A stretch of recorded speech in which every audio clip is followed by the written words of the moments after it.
And then, of course, there's emotional resilience. I was very emotional about things. When something would go wrong, I would always accept it as, why is this happening to me? Why is this person doing this to me? Why are they trying to screw me?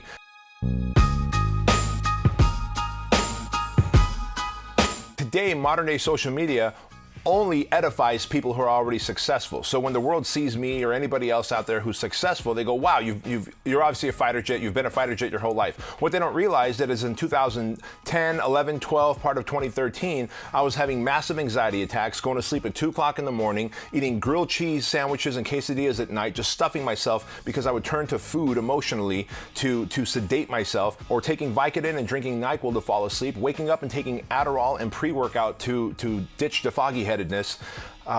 No discipline, poor communication with my staff, very adversarial relationship.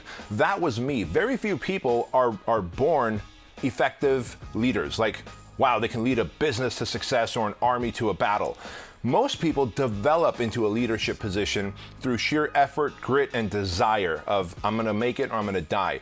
I'm that guy, and most of the people I know who have become effective leaders are that guy. They've gone through hardships, they were poorly disciplined, and at some point they had a turning point. For me, that turning point was when I talk about it in the book Man Up, what I call the morning of my heart attack, which really wasn't a heart attack. I later found out it was an anxiety attack, so bad, so crippling that the next day I took myself to the doctor, and the doctor's like, look, we did an EKG test, you did not have a heart attack, but you did have an anxiety attack, and you're gonna have more unless you do something about the stress in your life and organize your priorities. Otherwise, you are gonna die from a heart attack. That to me was an awakening moment. And everybody at some point needs to have that awakening moment. I wish they wouldn't have to let themselves hit the bottom of the barrel. I wish that they would hear it and learn it from lessons like mine and Craig Ballantyne's and others who you've had on your show. But most people have to learn it for themselves. Once I decided to say those 5 words to myself, it's time to man up, I decided that I'm gonna fix the 6 areas of my life that are struggling and suffering and keeping me from becoming a good leader. And those 6 areas were self-discipline. I was not disciplined at all. I stopped working out again. I was eating crappy foods, going to sleep late at night, very negative minded. I had this negative self-talk in my head over and over again. And so I was poorly disciplined, number 1, no self-discipline. I was a horrible communicator, and I had an adversarial relationship with my team, with my franchisees, the handful of franchises I had, with my wife. And so communication was bad. I had no clarity of vision. Back then, if you told me, Bedros, how many locations do you want? I would have said a lot.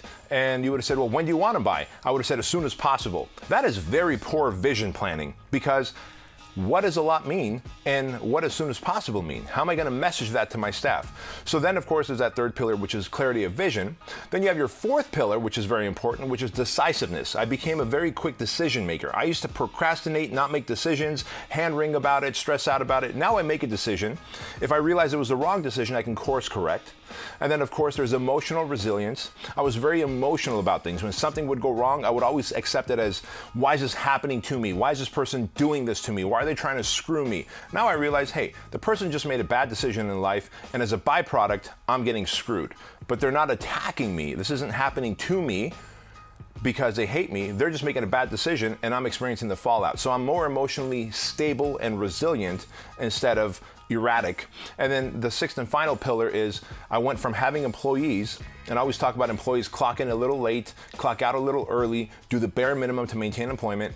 And now I've got a team, and I happen to be the team captain, but I've got a team who's focused on one outcome, which is to get to 2,500 locations as quickly as possible by the year 2023. And we work as a unified front to get there, to win. Now, saying it is one thing, doing it is another. So I had to be held accountable by someone who I trust as a mentor, and that's where Craig Ballantyne came in handy, and he helped me really build that 1st pillar of discipline, where I started to wake up early and not binge eat at night and straighten out my life where workouts and mindset was concerned, and the domino effect began. And he always held me accountable until I became just as disciplined as he was.